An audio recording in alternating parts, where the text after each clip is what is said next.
and welcome to another episode of Podcast DX, the show that brings you interviews with people just like you whose lives were forever changed by a medical diagnosis. I'm Lita. Ron is not with us today, and I'm Jean Marie. Collectively, we are the hosts of Podcast DX. Our guest today is Lita Thomas. Lita is a military veteran, podcast host, author, Paul Simon fan. She likes long walks on the beach and a pina colada. She is joining us today to talk about hiatal hernias. Hello, Lita. Hello, everybody.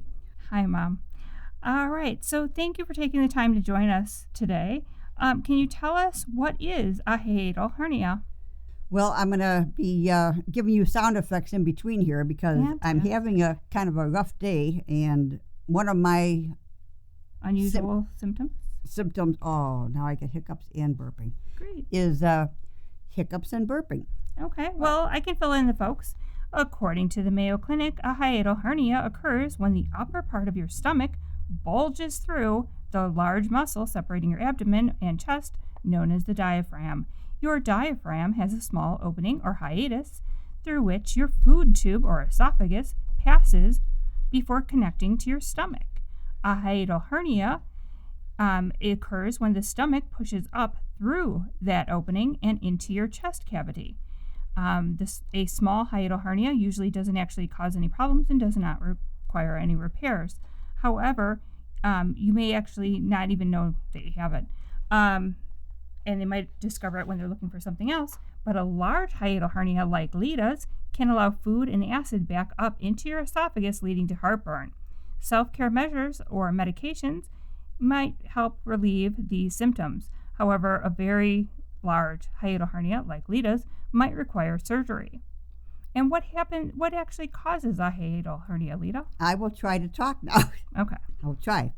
Hiatal hernia might be caused by age-related changes in your diaphragm, injury to the area, for example, after trauma or certain types of surgery, being born with an unusually large hiatus, which is the hole that your esophagus goes through, or persistent and intense pressure on the surrounding muscles, such as while coughing, vomiting, straining during a bowel movement, exercising, or lifting heavy objects. Okay. That's why you'll see on a movie or TV show and they lift something heavy and they say, oh no. Lita, what symptoms led you to seek out medical care? Personally? Mm-hmm. This, the burping, constant burping. That's why I went to a doctor. And heartburn. Okay. The heartburn was so bad one time, I thought I was having a heart attack. It was also that you had eaten a very large burrito. Yeah, but the burrito was spicy, and spicy foods can cause it. Okay. Some people may notice that they have different symptoms. There are several common symptoms, such as heartburn. Heartburn is a pressure or a pain or a burning sensation in your chest. Mm-hmm. Regurgitation of food or liquids up into your mouth, like, it comes back up. Mm-hmm. You don't have to necessarily throw it out. Mm-hmm. It could just come up to your mouth. Okay. You swallow it. Joy. A backflow of stomach acid into the esophagus, which is called acid reflux. Difficulty swallowing. Chest or abdominal pain. Feeling full soon after you eat. Shortness of breath. Or even vomiting blood, or having black stool because of gastrointestinal bleeding. Okay, I'm sorry, my pages got stuck together. Okay. Yes, that could be another symptom. Okay, and if you have any of these symptoms, you should seek medical care immediately because they could also be signs of other serious conditions. Right. What tests can help diagnose a hiatal hernia? Well, I had quite a few tests, but they can do X-ray. Mm-hmm. Upper endoscopy, where they put a tube and a camera down your throat.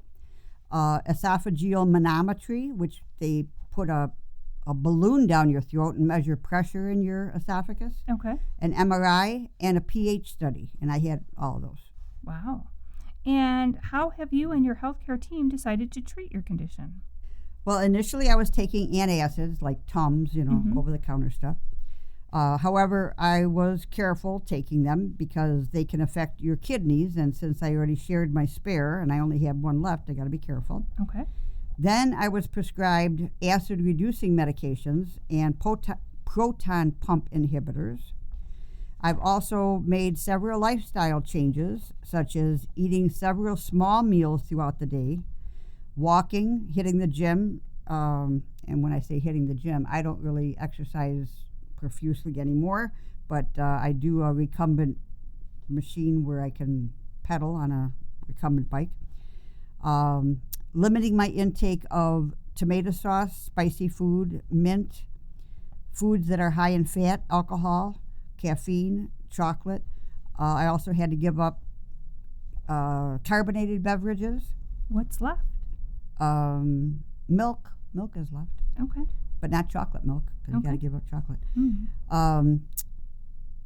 So I occasionally have heartburn, pain, discomfort in my chest, occasional regurgitation of food, and my healthcare provider recommended surgery now, and I went for a second and a third opinion actually, and they concurred with that assessment, so that's the next step for me.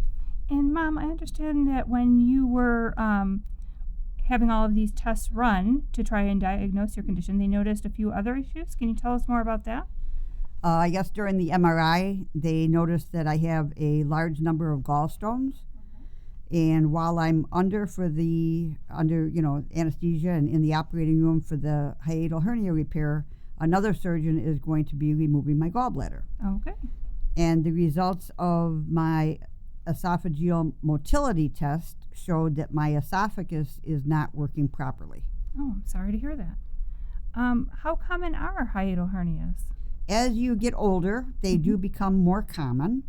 And with Ehlers Danlos and the connective tissue problem, the risk is higher. So this will be my third hernia repair in general, but because of the Ehlers Danlos, I think. So because of your genetic connective tissue disorder, you're having issues with hernias on a regular basis. Right. I'm sorry to hear that. What, if anything, can you do to help prevent hiatal hernias? Avoid heavy lifting, especially if you're bent over. Okay. So always squat, like bend at the knees before you lift anything. And maybe do two-person lifts? Two-person lift, right? Okay. And get enough fiber in your diet so that you're not straining when you're using the toilet. Okay. Lita, could you walk us through your upcoming procedure? Sure. First, it's going to be laparoscopic. Okay. If at all possible. They said that they're going to keep it laparoscopic. They're going to put little holes in the abdomen and pull the stomach back down where it belongs, because right now part of my stomach is up between my lungs in the diaphragm. Pull it back down, and then they're going to wrap the top part of my stomach around the esophagus, not all the way around, because that's a complete fundoplication. I'm having a partial fundoplication. So they're going to wrap the stomach around part of my esophagus and stitch it to my esophagus, so it makes kind of a knot, and this way that big knot hopefully won't pop back up through the hiatal opening. And while I'm under, like I said, they're going to also, the next doctor will step in and remove the gallbladder. And who is doing the implant? No, just kidding. Okay. And what role have your friends and family played in this healthcare journey?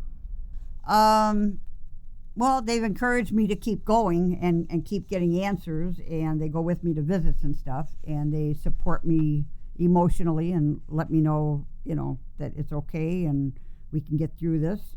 And they make sure that I don't eat or drink what I'm not supposed to and lift what I'm not supposed to. And I think they said no when someone suggested taking out your esophagus. Oh, yeah, that too. How can our listeners learn more about you and hiatal hernias? Well, I asked the last doctor if he could take pictures during the surgery, so that'll be fun, right? I would love to see the gallstones. I have a weird fascination with them. Okay. It's very, very weird. All right. I will say that. Is there anything you're doing to prepare for your procedure and your recovery afterwards? I have been walking as much as I can and using the recumbent bike at the gym. And unfortunately, the weight, I still haven't lost any weight, but I think I'm in better cardiovascular aerobic condition. Sure. Is that right? Sure. Okay. So hopefully that helps. And I have gone to all the different specialists, and I've made sure that they know all of my different problems so that they're aware of any surprises that they might find when they're in there. Okay. Like mesh that another doctor left in there that I guess they don't do anymore. Or sponges, somebody's car keys. Okay. Sounds good. Uh-huh. All right. Well, we will include photos, apparently. Yeah. If we get those. And video. And video. Yeah. Ooh. Ooh. We will get deep inside this issue. And Yes. Lita. Yes. Okay.